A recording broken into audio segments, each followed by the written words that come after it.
આ મોર્નિંગને તમે જોઈ રહ્યા છો, કારણ કે જે રીતે આપણને એક લેટ ઇવનિંગ ભારતીય સમય અનુસાર એડિશનલ 25% ટેરિફ અને ટ્રમ્પ ટેન્ટ્રમ વધતા જ જોઈ રહ્યા છે આપણે. 27 ઓગસ્ટ એટલે હજુ 20 દિવસ જેટલો સમય છે. ઘણી બધી વસ્તુઓ આપણે આ વચ્ચે ધ્યાન રાખવાની છે. નેગોશિએશન ને કઈ રીતની એક અસર દેખાશે. થોડી અસર તો ભારતીય બજાર આપણને બતાવશે, જોકે ઘણું બધું ડિસ્કાઉન્ટ પણ કરેલું છે, કારણ કે અવારનવાર એકને એક વસ્તુની ધમકી આપવી. પણ કઈ રીતે તમે આ ઓવરઓલ સેટઅપ જોઈ રહ્યા છો અત્યારે?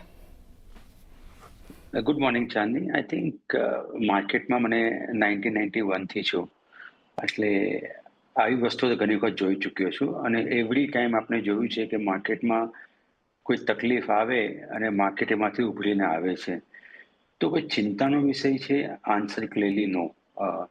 આઈ થિંક જે રીતે 21 દિવસનો ટાઈમ આપવામાં આવ્યો છે, ટ્રમ્પ સમજી રહ્યા છે કે ભાઈ આ પ્રેક્ટિકલ નથી, 25+25 પોસિબલ થાય. એટલે ક્યાં ને ક્યાંક આપણે થોડું ઘણું જોશું કે આ 25% ના આવે. Number one. Number two, I think I think we have to understand that India's fundamentals continue to remain strong. Yes. સમજી લો કે 18% આપનું યુએસનું આપનું એક્સપોર્ટ્સનું જે ટોટલ છે 18% goes to the United States. તમે જાન, ફેબ, માર્ચ, એપ્રિલ જોશો તો 22% જેવું થઈ ગયું. Very obvious because lot of people basically prepone their imports to the US purely because ટેરિફની અસર હતી એના માટે. તો મારું એવું માનવું છે કે બે વસ્તુ છે, એક એઝમ્પશન છે. નંબર વન, આ 25+25 રહેવાનું નથી. Okay, somewhere there will be A senses will apply. અને જે 21 દિવસનો જે આપણે વિન્ડો આપ્યો છે એમાં ક્યાંક ને ક્યાંક કંઈક ગીવ એન્ડ ટેક થશે. નંબર ટુ, આઈ થિંક મારું એવું માનવું છે કે US needs India. So somewhere they need to understand that how they basically play around. Because જો તમે ઇન્ડિયા સાથે રિલેશનશિપ ખરાબ કરશો તો આઈ થિંક યુએસએ મોટું ગુમાવવાનું છે. Not in terms of import and export but the geopolitical situation. So even US understand that. Number three, there is a debate happening in the US itself. How far these tariffs are legally right. અને એનું ચાલી રહ્યું છે. Of course આ વસ્તુ supreme court સુધી હશે યુએસમાં, પણ સમવેર એવું લાગી રહ્યું છે ક્યાં ને ક્યાંક જે રીતે જજના કમેન્ટ આવી છે, જે રીતે ટેરિફ મૂકવામાં આવી છે, I think they are basically saying that it doesn't fit in to the emergency major that Trump વાત કરી રહ્યા છે. તો એ છે. ઘણા લોકોને તમારા પહેલા પણ કોઈ એક્સપર્ટ આવ્યા હતા, કહેતા હતા કે અર્નિંગ્સ બહુ ખરાબ છે. મને ખબર નથી પડતી કેવી રીતે અર્નિંગ્સ ખરાબ છે, અને હું તમને રીઝન આપું કે એના માટે.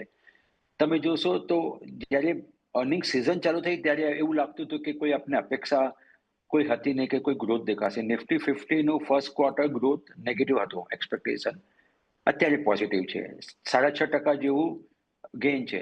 હવે કોઈ કહેશે કે ભાઈ 6.5% ગેઇન છે કેમ કે રિલાયન્સમાં અધર ઇન્કમ હતી, એનો એક બેનિફિટ મળ્યું છે.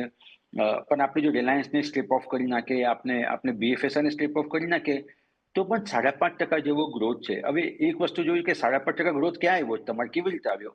કે સિચ્યુએશન બહુ ખરાબ હતી ઇકોનોમીમાં, અને એ સિચ્યુએશનમાં આપણે 5.5% ગ્રોથ લાવી શક્યા છો.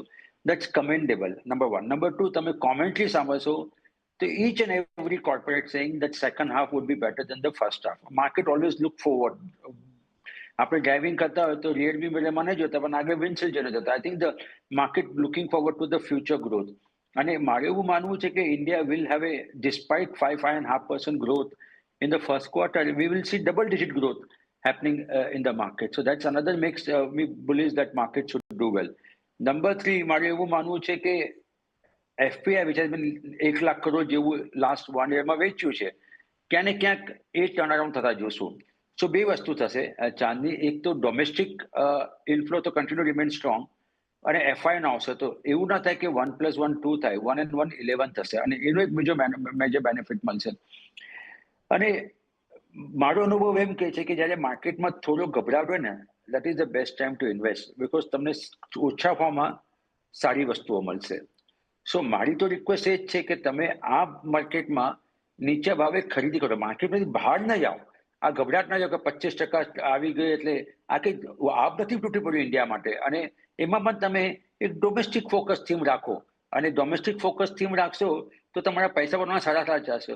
તો ઇનકેસ કદાચ આ માર્કેટ નીચે પડે, મને ખબર નથી શું થશે, બીકોઝ હું ડોલી માર્કેટ જોતો નથી, પણ જો કદાચ ઇનકેસ માર્કેટ નીચે પડે, use that as an opportunity. અને નેક્સ્ટ ઓગસ્ટ સુધીમાં તમે જોશો કે તમારા ઓછામાં ઓછા ઇન્ડેક્સ લેવલ પર 14 થી 15% બનેલા દેખાશે. તો ડેફિનેટલી આ એક સમય છે જ્યારે વોલેટિલિટી છે એને ફ્રેન્ડ બનાવો અને પૈસા માર્કેટમાં નાખો તો સારું કેપિટલ એપ્રિસિએશન કરવા માટે.